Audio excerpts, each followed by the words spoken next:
Our involvement in the process since 1979 has been primarily to assess the need for additional certification and programs in the state, as opposed to attempting to influence any standards that we might have relative to the programmatic areas, which are already determined by the State Board of Education through their standards.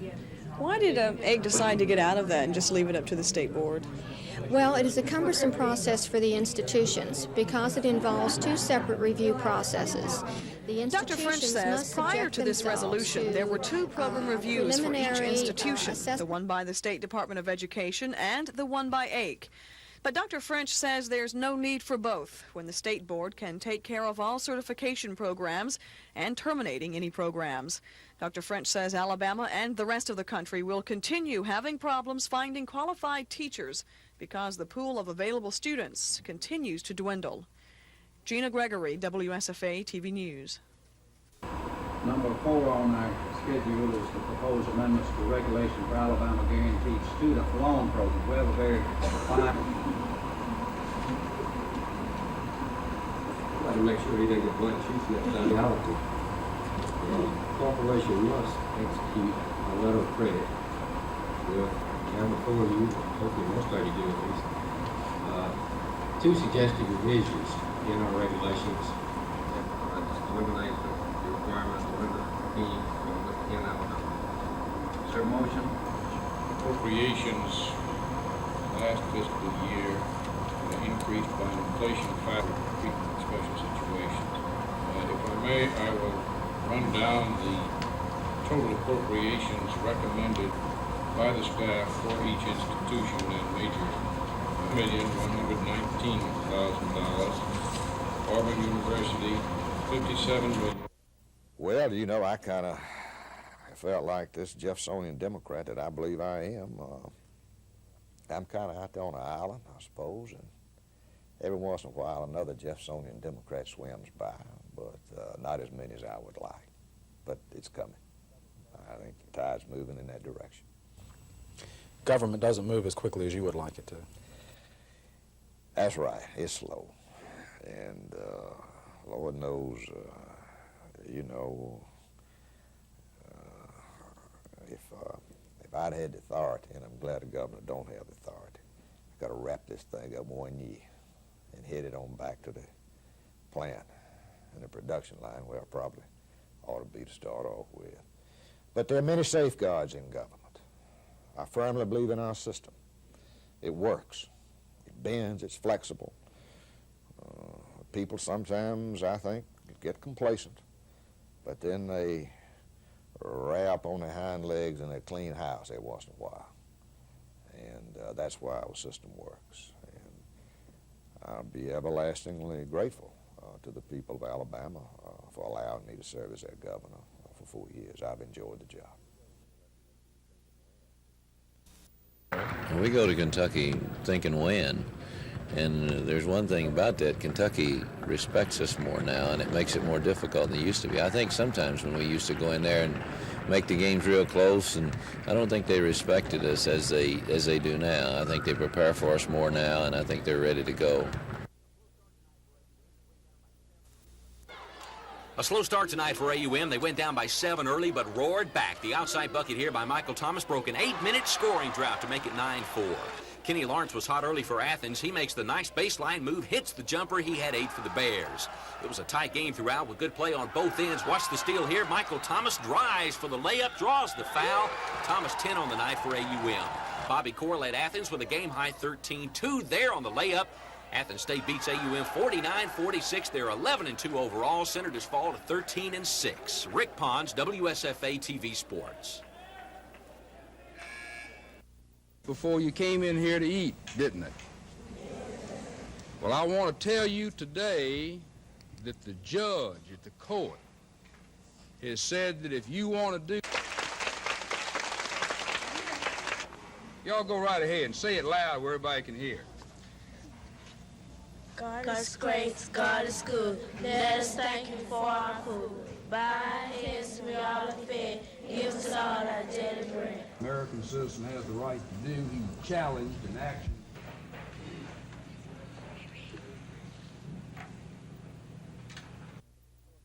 People have argued the historical makeup of the 14th Amendment, the historical background of the First Amendment many times before, and before many forms. And the Supreme Court has not, to this date, adopted the opinion that this court adopted today, that the 14th Amendment does not apply to the states, and that the Bill of Rights, the first 10 amendments, do not apply to the states. I mean, as I said, to do that, I mean, if you can just sit down and think about the sheer consequence of such understanding, it's just mind-boggling. On the basis of academics now, he's not a student any longer. Now he's an athlete, and that changes the entire scope of what a student-athlete used to be in terms of NCAA philosophy. I think it's not going to only affect my program, it will affect all the programs in Division I, because all of the kids they have would fall under similar categories as the kids that we have here. Alabama State Athletic Director Dr. Tommy Frederick and ASU basketball coach James Oliver. They're commenting on the latest controversy to come out of the NCAA. It's called Amendment 48, and it has black educators up in arms. In a nutshell, Amendment 48 stiffens entrance requirements for prospective student athletes at NCAA member institutions such as Alabama State. Beginning in 1986, athletes must score higher on college entrance exams, as well as meet minimum requirements for basic courses. Black educators have cried foul. They're not necessarily against tougher academic standards, but they don't appreciate the way it was handled by the NCAA at their recent meeting in San Diego. One of the things that we really didn't appreciate was the fact that none of the historically black institutions, was included in the process for setting the standards. Of course, we felt that that was definitely, a problem, in terms of the standards themselves, because there were many issues that could have been raised with regard to minority students, statistics, and so forth. Is Amendment 48 a case of racial discrimination against predominantly black schools like Alabama State? Or is it a case of discrimination against the student athlete? Or is it something that all NCAA member schools can benefit by? We'll try to address these questions tonight at 10. Reporting from Alabama State, Rick Pons, WSFA TV Sports. On the surface, Amendment 48 appears to be a sincere move by the NCAA to boost the academic standings of student athletes. By 1986, an incoming freshman athlete will have to make higher average grades in high school, as well as score higher on college entrance exams. Black educators like Alabama State's athletic director, Dr. Tommy Frederick, insist that Amendment 48 is discriminatory, but not only against blacks. I do think it's a case of overall discrimination against the student athlete in general. And we're talking about the low-class white athlete and the low middle-class white athlete, as well as the as well as the low-class socioeconomic black athlete. So I think both groups of students, which really comprise the biggest number, in my opinion, of the better athletes around the country, are included in this process. ASU basketball coach James Oliver isn't too concerned about the effect of Amendment 48 on his program at this time. He says the basic idea of the higher academic standards is good, but it should be accomplished in a different manner. I graduated 100% of my students at Alabama State, and I think they ought to put the burden on the individual universities, the president of those universities, and make those coaches do what they're supposed to do to ensure and to see that those kids that are in our programs graduate. It discriminates against an athlete rather than a person getting a scholarship in some other activity area. It will be 3 more years before Amendment 48 goes into effect for NCAA schools like Alabama State. But Dr. Frederick and other black educators insist that as it stands, Amendment 48 is unacceptable. And he says if changes aren't made, it could lead to mutiny from the NCAA by predominantly black schools. Reporting from Alabama State, Rick Pons, WSFA TV Sports. Collier knew he'd be a first-round draft choice by the NFL, and the Montreal Alouettes of the Canadian Football League had been courting him. But after 2 days of negotiations with Birmingham owner Marvin Warner, Collier chose the USFL. And in deciding to play ball for the Birmingham Stallions, it was one of some 3 things I had in mind mainly. The first, the opportunity to play quarterback. Sometime in the NFL, some people are talking maybe of me playing another position, which I wasn't too happy about. And then secondly is to get an opportunity to play, because sometimes in the NFL you might be a quarterback, but then again you might have to wait 5 or 6 years before you get the opportunity to play. And I believe I have that opportunity to play here in Birmingham, And it's like I said earlier, the coaching staff that I met with earlier, with Coach Dodge and some of the other assistant coaches, you know, it seems like I can get along with them very well because, like I said earlier, once more, if I'm not happy, you know, it's all for nothing. You know? Collier is both a running and passing quarterback, going over 1,000 yards in each category in one season in his college career. He's the third first-round draft choice signed by a USFL team. His contract, a reported 5-year, $1 million pact. The new league will kick off its season March 6th.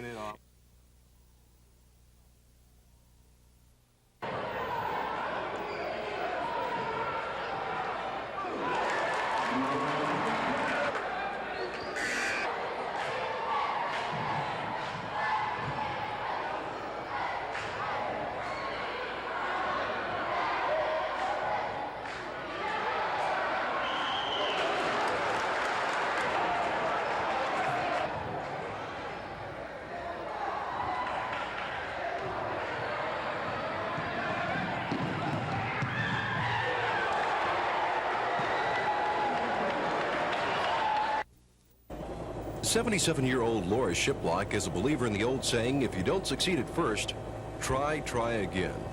For better than a quarter of a century, she's been trying to get a ride on a helicopter. Today, her dream came true. Her grandchildren arranged a ride with the help of Evergreen Helicopter Service in Prattville. Mrs. Shiplock had some doubts about her belated Christmas present. You see, on at least 6 or 7 other different occasions, she's tried to take rides in helicopters. But as she puts it, something always came up. Either they discontinued the service or the weather was bad. And whenever I made a reservation, something happened that I couldn't go, so I've wanted to for many years. It started about 30 years ago. Mrs. Shiplock says she developed her desire to fly in a helicopter from her husband's job. Well, my husband was connected with the aviation business through his brokerage, insurance brokerage office. The company that he worked for was owned by 3 pilots, and so we began to fly back in the days of the DC-3s. Mrs. Shiplock says she loved the flight and would like to do it again. And perhaps, just perhaps, as she was a bit younger, she might even take up flight lessons. Well, you know, the thing that amazed me most was that the cows in the field over there didn't even look up. They weren't as excited as you, Mama. No. They probably see them all They night didn't long. realize that I was having a treat.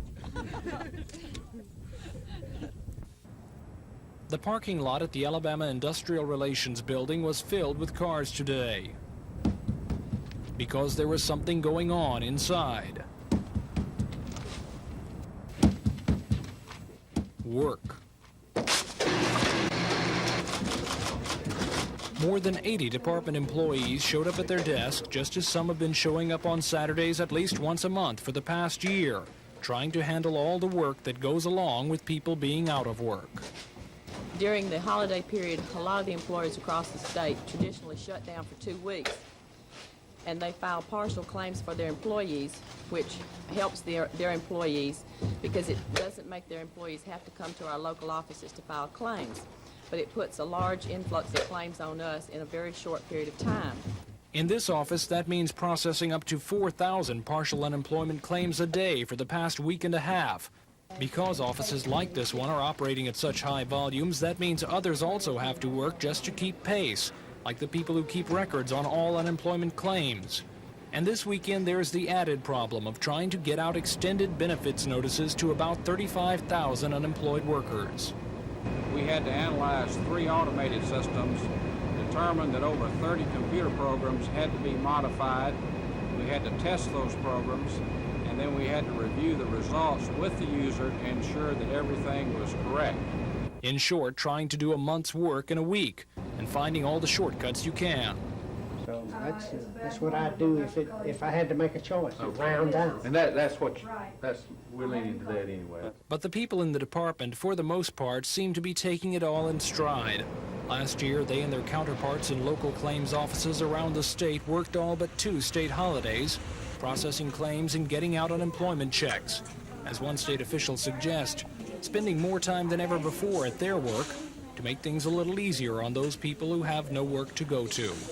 Tom Foreman, WSFA TV News.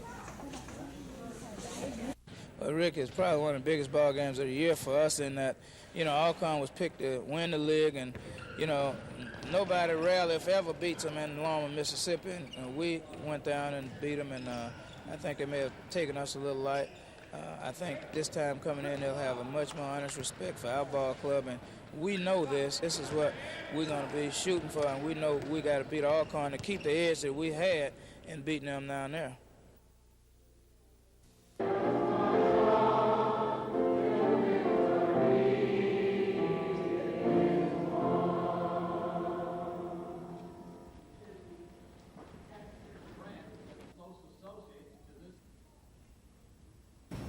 It is very important that we, the youth of today, the leaders of tomorrow, take heed and give meaning to the philosophy which Dr. Martin Luther King Jr. lived and died for as a means to a better, united America.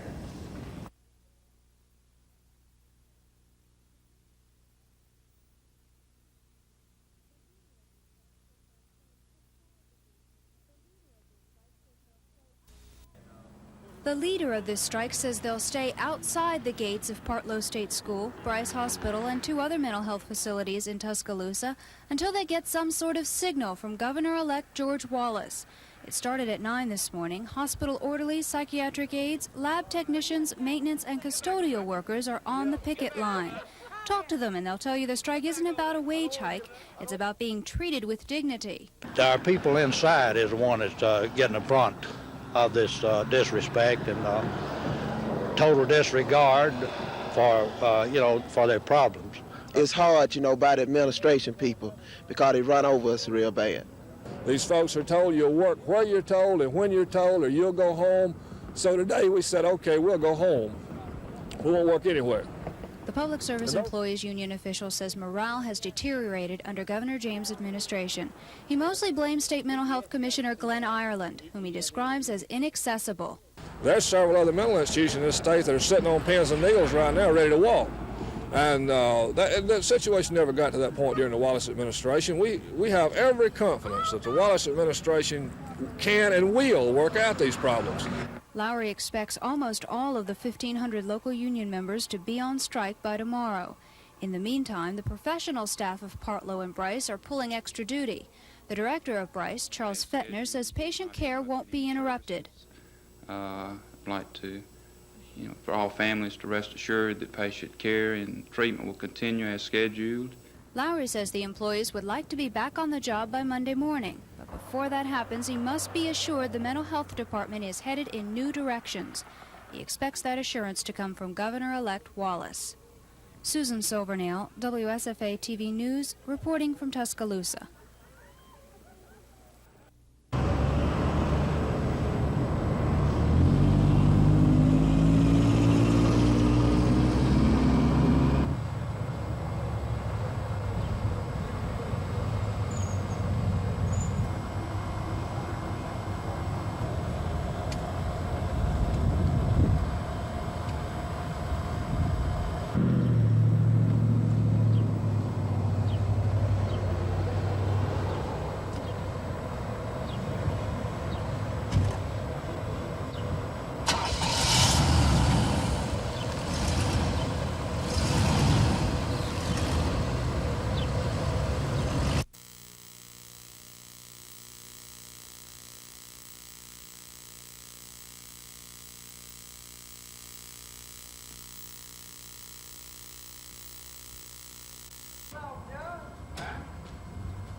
There are nearly 40 people who know well the effects of a change of administration, the staff for Governor James. Some 40 people have spent the last few weeks clearing out desks and taking down pictures, losing a job that others will get next week, incoming staffers with the latest Wallace administration. And this weekend, the governor's office sits idle, the walls cleared of small mementos Governor James liked, The stuffed duck is gone from the mantelpiece. First Lady Bobby James' picture is gone from behind the governor's desk. The office empty, waiting for Tuesday when Governor Wallace returns to an office he's occupied for 12 years. Downstairs, where the bulk of the James staff worked, files are packed and headed for their new home in the Department of Archives and History. Some carryover letters and requests are left for the incoming Wallace staff. As for the 40 or so people left unemployed by this change, some have already found work elsewhere. Others are taking a month off before pursuing some other job, and others are still hunting for work. Chris Grimshaw, WSFA TV News, in the governor's office.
The first half was a long-range shootout as Carolina took control of the game. The three-pointers were flying everywhere. Sam Perkins had 4 in the first half. He bags 1 there.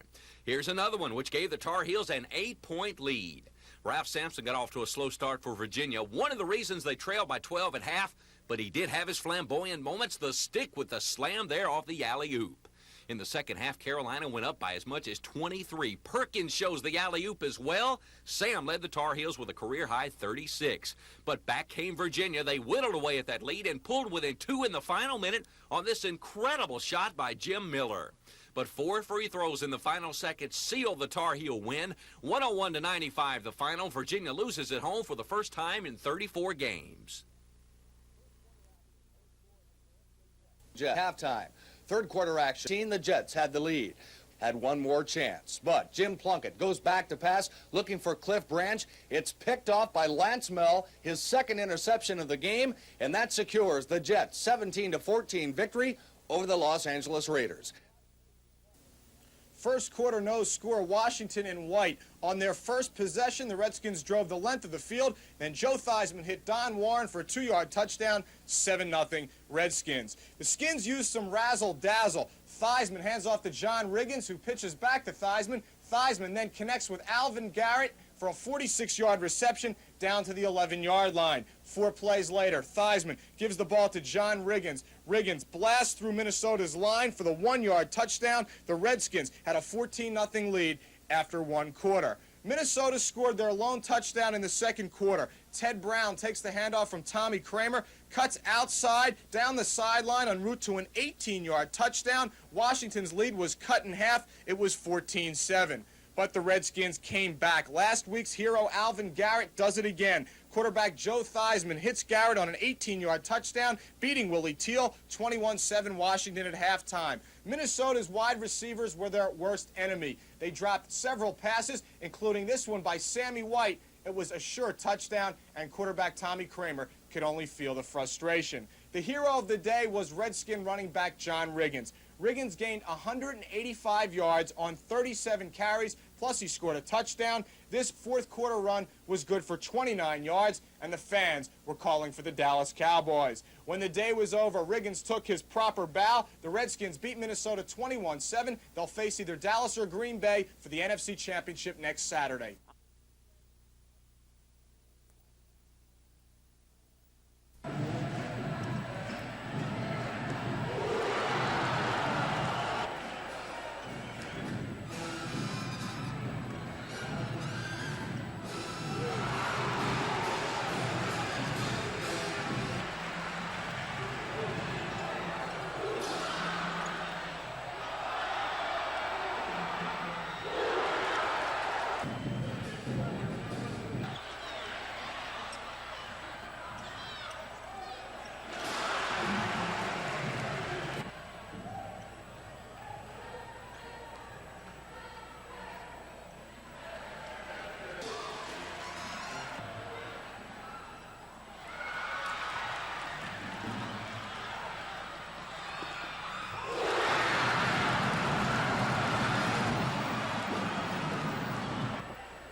around midnight, a Montgomery fire unit was called to Wasden Road in South Montgomery County. When firemen arrived on the scene, they reported a house well involved in smoke and flames. With the help of the Pensacola Fire Department, firefighters were able to contain the blaze to the attic of the house. But the flames were apparently well entrenched in the attic, and what looked like a nearly contained fire suddenly regained new life with the help of the wind. Firefighters' attempts to knock down the fire again were fruitless with their limited water supply. Firemen, family members, and neighbors could only stand by and keep the flames from spreading to other property and a nearby propane tank. The owner of the house, Joe Pugh, told a deputy with the Montgomery County Sheriff's Department that his family was watching TV when they started smelling smoke. Mr. Pugh said that he checked out his wood-burning heater and everything appeared to be all right. While checking out the rest of the house, he noticed flames in the ceiling around the flue of the wood-burning heater. Mr. Pugh and his family were able to escape from the wood-framed house without injury, but it took the blaze less than 2 hours to consume most of the Pugh's possessions. The Hope Hall United Methodist Church is collecting goods to help the family. If you would like to help the Pugh family, call 288-3956 or 288-5376.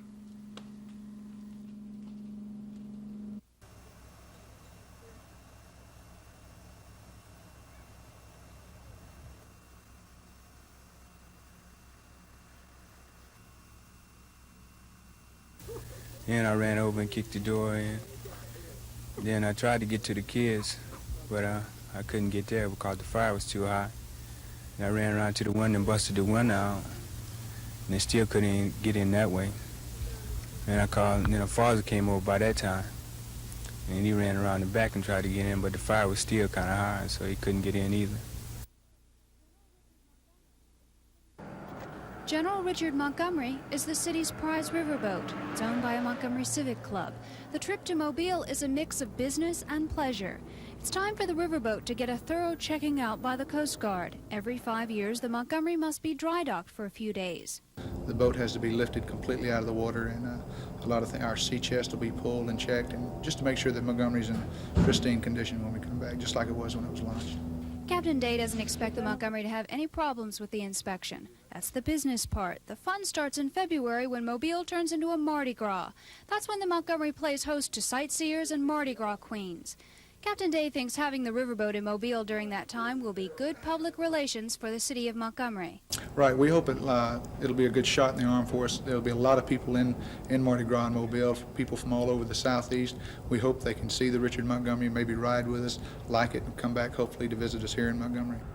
It's about a 650-mile round trip down and back the Alabama River. The General Richard Montgomery should be back home about March 1st. Susan Silvernail, WSFA TV News.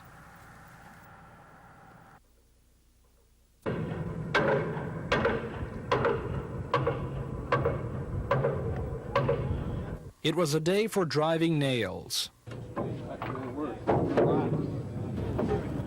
for setting up chairs and hanging wires. There were microphones to test. Testing, 1, 2, 3, 4. And countless decisions to be made. That's no problem. 27 and a half is what burns. We gotta have the minimum to get in on that. But within reading his notes, we can go with a little bit higher. It's not gonna hurt us.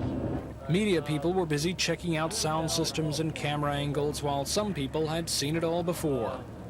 Last time for Governor James, and time before last when Governor Wallace was up here, and then the third time before when Wallace was up here. Not far away, the Democratic Club of Montgomery was hosting a party for some of the people all the fuss is about, giving local Democrats a chance to meet and talk with some of the many constitutional officers who will be sworn in tomorrow. But the man who will draw the most attention tomorrow was not there. George Corley Wallace, at 63 years old, coming back to the governor's office 20 years after he was inaugurated the first time. But this inauguration will not be the elaborate affair it was 2 decades ago. The governor-elect has chosen a no-frills ceremony, without the traditional inaugural parade, and substituting a concert at a Montgomery high school for the formal ball that usually comes after an inauguration. The reason is simple.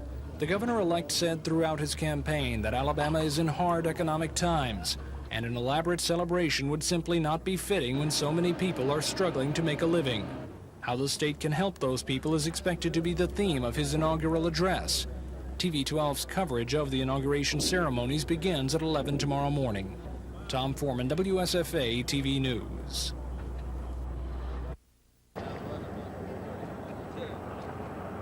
It's just a part-time job for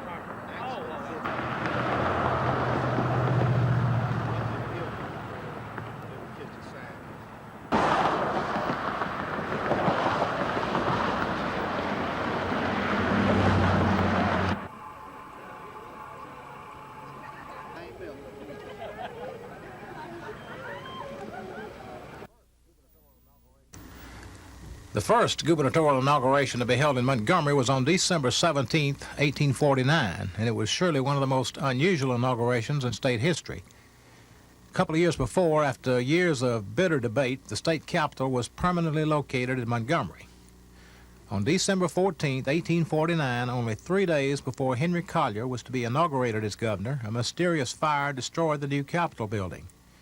Charges were made but never proved that the Capitol had been burned by a group of arsonists from Tuscaloosa who were still angry that their city had not been named the state capital. The inauguration of Collier proceeded on schedule, but it was held at the Court Street Methodist Church, which was located on the site of the present federal courthouse.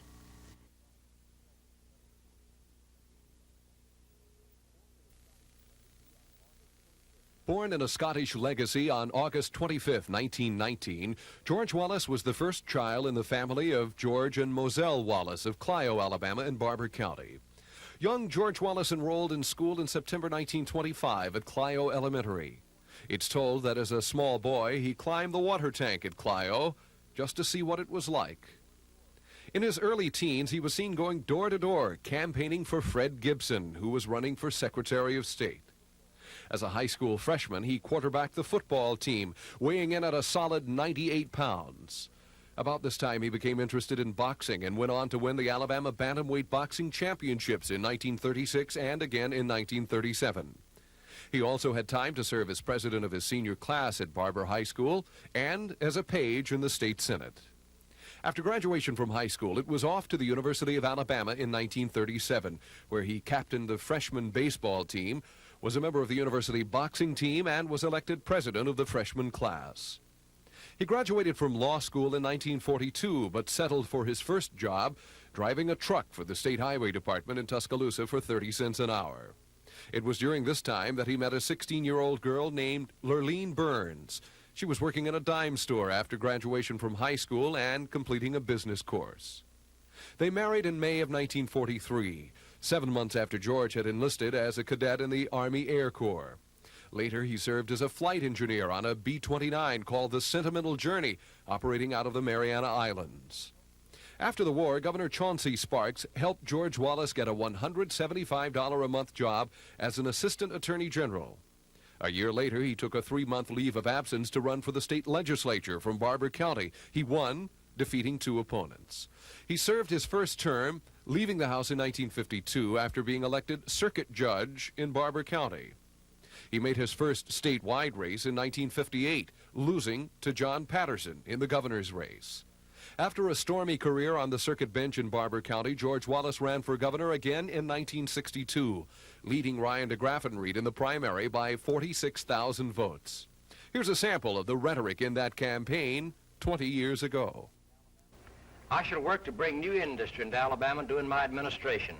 I want to see a new plant in every city and town in this state within the next 4 years. And I shall travel all over the nation hunting industry that's coming south and telling them of the wonderful opportunities for industrial development within our state in order that the peoples of Alabama might find employment here in Alabama. You can't solve your problem by having leadership that's rabble-rousing and loudmouth, and you know it just as well as I'm standing here this afternoon, and you better not fall down the primrose path, because, my friends, if you do, the dome of the capital of Alabama is going to tumble right down on top of your head, just like it has everywhere else that approach has been followed. After winning the governor's race in 1962, there have been a number of turning points in the political career of George Wallace. Highlights of his early years in office include the establishment of the junior college and technical school system, free textbooks, industrial recruitment and job training programs. Then there was the election of Governor Lurleen Wallace in 1966 and her tragic death in 1968. George Wallace's close call in the 1970 election with Albert Brewer, the lieutenant governor who had succeeded the late Governor Lurleen Wallace. Wallace trailed Brewer in the primary, but came back after an incredibly bitter 3-week runoff campaign to win election by 30,000 votes. Then came the near-fatal assassination attempt in Laurel, Maryland in 1972, which left Wallace paralyzed but far from out of the political mainstream of the nation and Alabama. There were presidential races in 1964, 68, 72, and briefly in 1976. George Wallace made a significant impact on the national political structure by making both parties aware of the wide base of support for conservative choices on a variety of political, social, and economic issues. George Wallace was re-elected governor in 1974, could not succeed himself in 1978, the year of the new beginning. But in 1982, George Wallace came back strong, defeating a host of fellow Democrats and a strong bid from a Republican challenger to be here today, taking the oath of office for a 4th time. And the Constitution of the State of Alabama. So long as I continue. So long as I continue. A citizen thereof. A citizen thereof. And that I will faithfully and honestly. I will faithfully and honestly. Discharge the duties of the office. Discharge the duties of the office. Upon which I am about to enter. Upon which I am about to enter. To the best of my ability. To the best of my ability. So help me God. So help me God. Congratulations.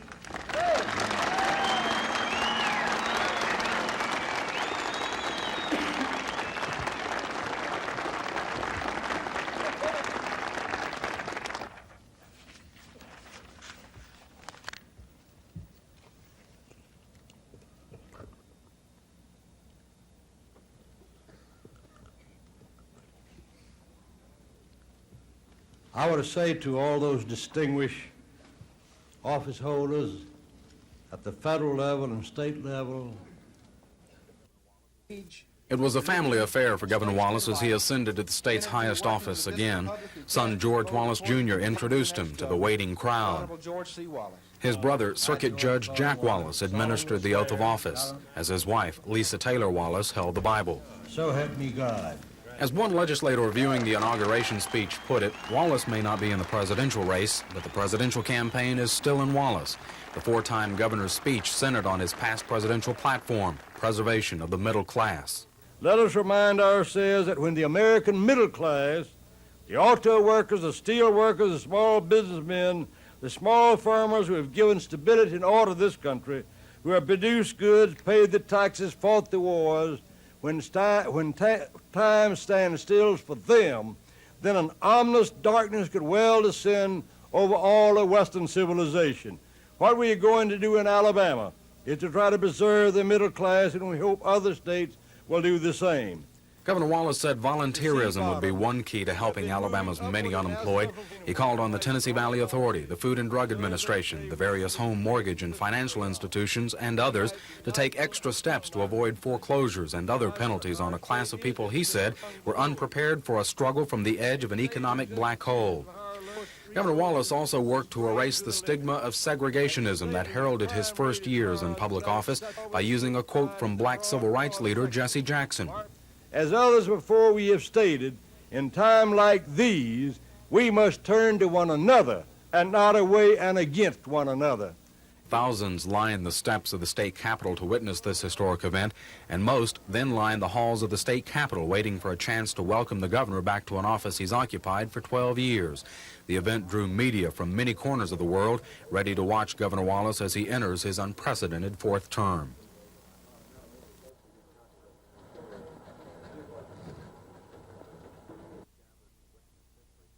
Thousands gathered to witness history, the swearing in of the only man in Alabama ever to be elected governor 4 times. That shows we haven't run out of Wallaces yet. His inaugural speech was a contrast in the old and the new Wallace. Pulled from old gubernatorial and presidential speeches, Governor Wallace heralded himself the common man. To those who look upward to sea bottom, who have been moving upward and now suffer for the first time the silent madness of economic grief, to the new poor, to your children, to all who thirst for the cup of goodwill and understanding, I say your government is in the hands of the people again, and we care. And, written in recent years, Governor Wallace seeks a unity he once fought against. Even now, I can see this taking place in Alabama. I will always take pride in the broad cross-section of our population who supported me in my campaign for this office. Persons of all races, creed, color, and religious persuasion. Governor Wallace enters office for the fourth time in a period he says finds many victims of a faltering economy and the state in fiscal chaos on the brink of temporary insolvency. Solutions, he says, include volunteerism from the public sector and moving the state into a technological era. We will seek out and help create an atmosphere wherein science and technology and biology and medicine and electronics and satellite industry offer opportunities for which, at this time, there is no job description. Governor Wallace called on a supportive legislature to help him initiate his programs, the support apparently already realized and evidenced by Lieutenant Governor Bill Baxley, who took the oath which places him as presiding officer of the state Senate. Dennis Latham reports.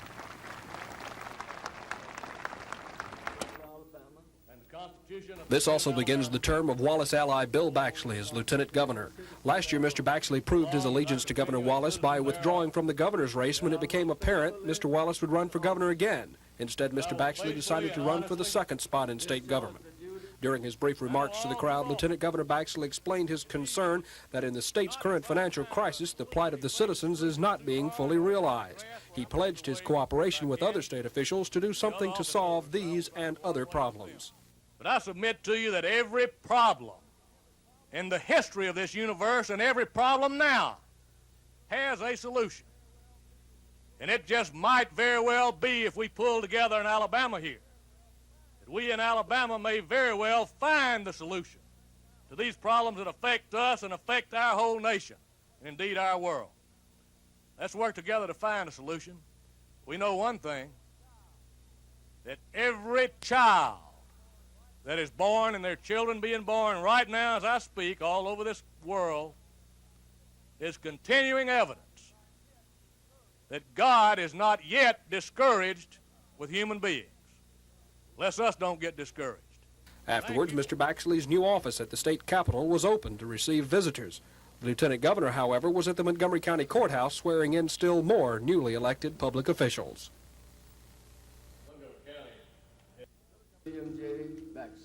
Lieutenant Governor Bill Baxley conceded the day's glory to Governor Wallace. He says the governor is the quarterback and everyone else is a bit player. He pledged his cooperation to the governor and other constitutional officers to combat the problems facing Alabama and her citizens. Mr. Baxley says reading and hearing on the news about the terrible condition of various state funds makes us pessimistic, and he says we tend to overlook the prime condition that we should be concerned about. I'm much more worried going into this office about the condition of those people that are out of a job in Florence and in Gadsden and in Birmingham, and those people that are in Mobile, and those people on our farms from one end of this state to the other that are soon going to be out of a job because they can't make a living farming the land. And I think that we've got to pull together, every office holder and indeed the citizens, to do something about the condition of the people that matter. And that's the condition of these citizens, of these people that have made this country and this state great. Lieutenant Governor Baxley says he believes by working together, Alabama can solve these problems. The state's chief law enforcement officer took his oath of office today. Don Phelps has more on the beginning of 4 more years as Attorney General for Charles Graddick. The oath of office. Attorney General Charles Graddick, who was sworn into office 4 years ago after running a law and order campaign, gave an account to the people of Alabama today of what he has accomplished during his first term. He said the people of the state and the Attorney General's office have worked together to make Alabama a better place to live. We have fought hard to uphold the constitutional rights of law-abiding citizens, to imprison criminals and keep those criminals locked away. Mr. Graddick says the Attorney General's office has become a moving force in the state, pointing out that his office led the fight to block a mass release of prison inmates and prosecute corrupt public officials, resulting in cleaner government.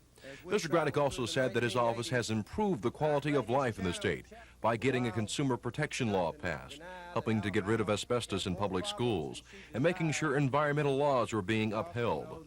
Mr. Graddick said there is nothing that can't be accomplished if Alabamians work together. I ask you again, as I did 4 years ago, give me your advice, your support, your prayers during the coming term of office. My heartfelt thanks to each of you for making it possible for me to be here today and for being here to share today with me.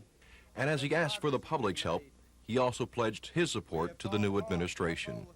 Don Phelps, WSFA TV News. To imprison criminals and keep those children who attend our fine public... Promises made, promises kept. That's what Mr. Graddick's inaugural address was about as he reviewed his first 4 years as Attorney General. Mr. Graddick said he was proud of the accomplishments of his office and said it was the result of the people of Alabama and the Attorney General's office working together. And the people, several hundred, turned out this afternoon at a reception at the Attorney General's office to wish Mr. Graddick well. Yes, ma'am. We've enjoyed everything. Let's get the asbestos out of there and build a playground. While Mr. Graddick may have been talking about the past 4 years at the inaugural, at the reception he was talking about what needed to be done to combat the illegal drug situation in the state. I think the narcotic problem has increased over the last 4 years phenomenally. I've got a bill that will be introduced in the legislature which will make it tougher on people who traffic and sell narcotics in this state. We've got, of course, our crime package that failed in that last special session. We're going to go back with that. We're going to be making some efforts in some new areas that I probably would not like to get into at this point, but I'm looking forward to an exciting next 4 years. Mr. Graddick also says that consumer protection will continue to play a role in the Attorney General's office. And within the next 4 years, he says that role will be expanded. Don Phelps, WSFA TV News.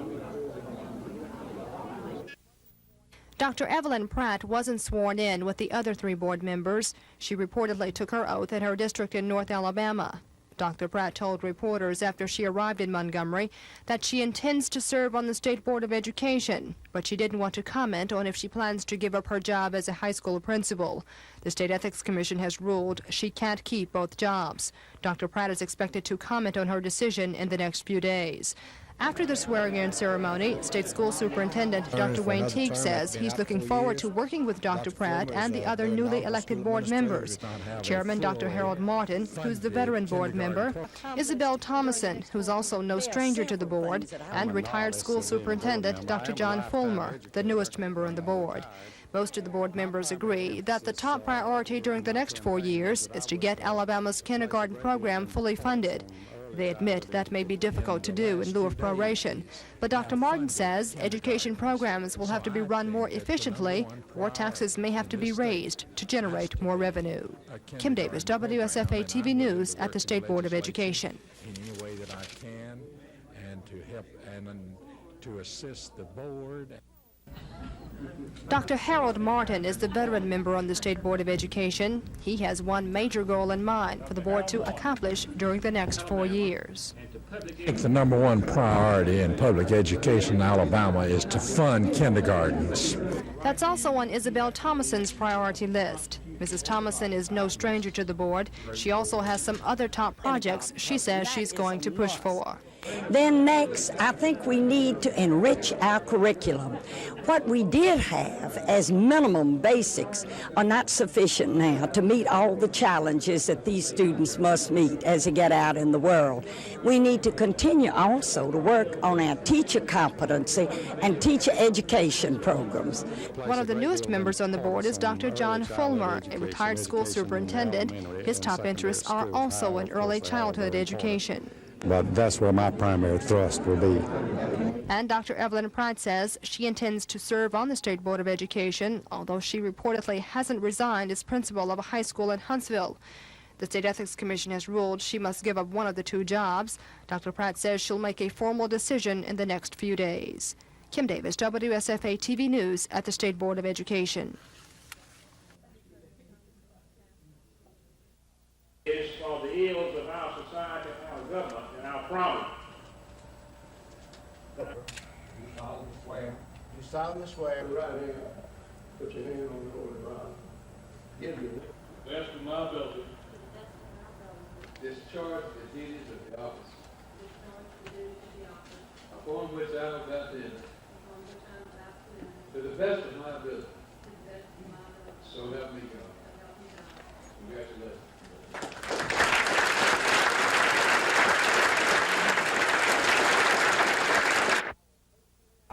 And that I will faithfully and honestly discharge. Annie Laurie Gunner. Do solemnly swear. Do solemnly swear. That I will support the Constitution of the United States. Albert McDonald. Do solemnly swear. Do solemnly swear. That I will support the Constitution of the United States. That I will support his left hand upon the Bible and his right hand pointed upward. Repeat after me. I, Jim, I shall support the Constitution of the United States. That I shall support the Constitution of the United States. And the Constitution. And honestly. And that I will faithfully and honestly. Discharge the duties of the office of Secretary of State. And that I will faithfully and honestly discharge. I look forward to working with you, Governor, because I feel that we share a basic philosophy, and that is that people have a right to participate in all phases of their government, from everything from registering to vote to running for office to such fundamentally important tasks as rewriting the state's Constitution.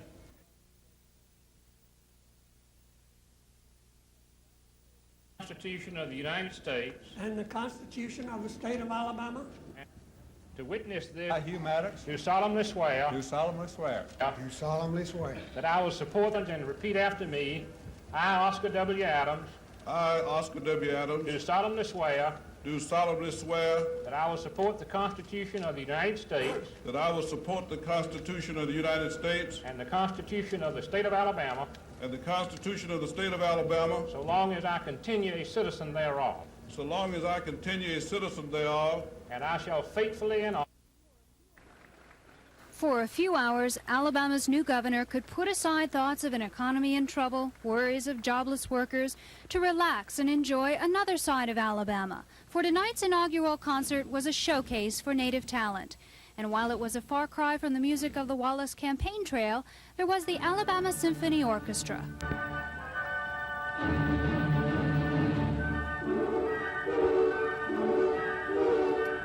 Performances by UAB's Town and Gown Theater, a group First Lady Lisa Wallace once performed with.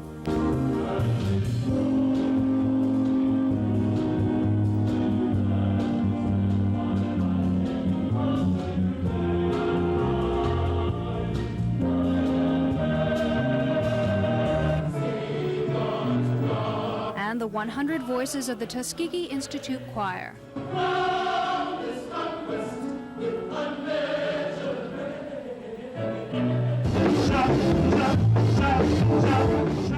Across town, the scene was a little looser. Before settling in for another 4 years as Attorney General, Charles Graddick was treating friends and supporters to quite a party. Susan Silvernail, WSFA TV News.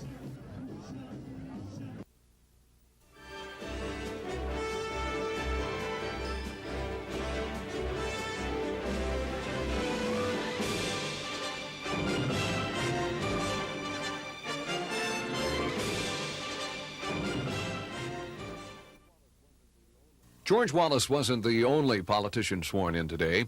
All constitutional officers who were elected in November took their oaths, including the Chief Justice of the Alabama Supreme Court, C.C. Bo Torbert. And the Constitution of the State of Alabama. The youngest of the group was State Auditor Jan Cook. Do solemnly swear. The top vote-getter in the Democratic primary, State Treasurer Annie Laurie Gunter, returned for another 4-year term. Albert McDonald, who took his oath as Commissioner of Agriculture and Industries. 3 Supreme Court Justices, the Honorable Hugh Maddox, the Honorable Sam Beatty, and in another historic moment, Justice Oscar W. Adams, the first black ever elected to statewide office in Alabama. From the Public Service Commission, another familiar name in Alabama politics, Commissioner Jim Folsom Jr. was sworn in for another 4 years. as well as his counterpart on the commission, former legislator Lynn Greer, who was a Fob James appointee but who won election outright this fall. Later, Secretary of State Don Siegelman took the oath of office, administered by his father. Do solemnly swear. Then came the swearing in for Attorney General Charles Graddock, who was without opposition in the fall. I will faithfully and honestly.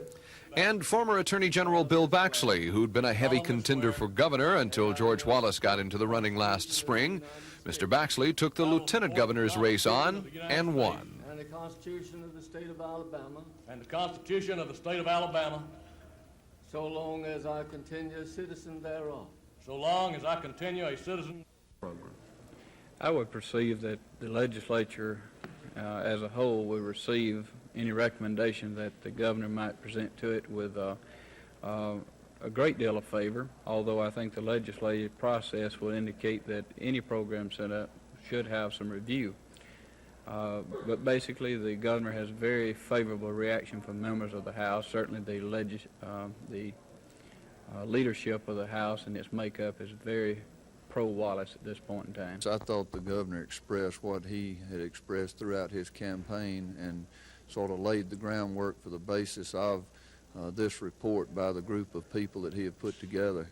And I think that he's set the stage now to offer some things to the legislature and possibly to the different agencies in state government that would maybe alleviate some of the problems that we're faced right now. And my relationship does go back to with the governor since I was a little boy.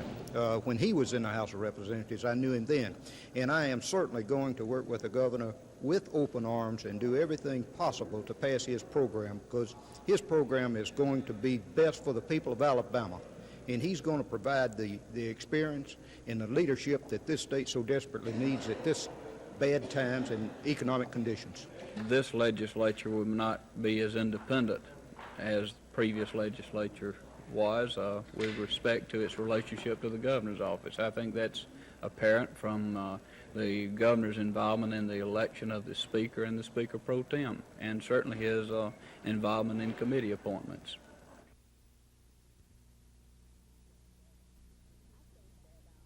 I think that his being back in office will help the state of Alabama a great deal, because right now we're at about the lowest ebb we can be at, and I think that his coming back will do a great deal for the people in the state of Alabama. Well, I guess what everybody's interested in is in the economy, and of course he's at a loss. I think he paid Governor James a good compliment and held him, not responsible for anything as far as the economy of Alabama, because the whole nation is going through the same thing. Do you think Governor Wallace will be able to turn things around for Alabama in the next 4 years? No, I'm afraid he's not. I believe he's going to make it all right. You think he'll be able to turn things around? Yeah, I think so. He'll come closer than anybody else I know of. Well, he didn't do anything 20 years that he was in there. So, what's he going to do in the future? Haven't the slightest idea. I think he looks very well, and, for a while I didn't know whether he would be able or not. But he looked very good and seemed very strong. I thought it was a mighty good speech. Very appropriate. And looked like the economy is bad. But he's going to improve it, he said. The problems in Alabama it's pretty much jobs, I would say, but as far as Governor Wallace getting it back, it's going to take a lot of rebuilding, and I'm not really sure if his heart is in that. But I didn't vote for it. I've never failed to vote for it. I guess the people of Alabama believe in him, or he wouldn't be where he's at.